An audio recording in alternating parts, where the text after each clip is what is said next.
সুস্মিতা এবং সাহেবের ধারাবাহিক ডিসেম্বরের শুরুতেই ১ নম্বর জায়গা দখল করে নিয়েছে টিআরপি তালিকায়।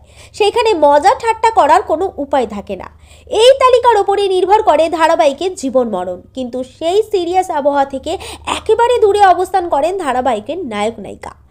এই ভিডিওতে আমরা দেখতে পাচ্ছি সুস্মিতা এবং সাহেব শুটিংয়ের ফাঁকে লাঞ্চ ব্রেকের অংশ, যেখানে থালায় ভাত নিয়ে চিকেন নিয়ে খেতে বসেছে দুইজনে, আর কথার খাওয়া নিয়ে চুটিয়ে মজা করে যাচ্ছেন সাহেব।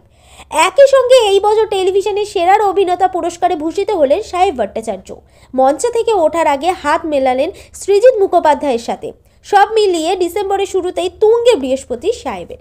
নিজের প্রেমিকার নাম প্রকাশ্যে আনতে কথা ধারাবাহিকের ভক্তদের থেকে রীতিমতো হুমকি শুনতে হয়েছিল সাহেবকে, কিন্তু সেই সব কথাবার্তা একবারে উড়িয়ে দিয়ে নতুন মাস সাফল্য দিয়েই শুরু করলেন নায়ক নায়িকা।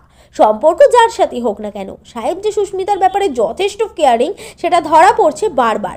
লাঞ্চে সুস্মিতার কম খাওয়া নিয়ে মজার ছলে নায়িকাকে শাসনই করছেন নায়ক।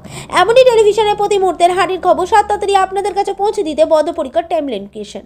আপনাদের কেমন লাগে সাহেব ও সুস্মিতার জুটি? মন্তব্য করে জানান আমাদের মন্তব্যের বাক্সে।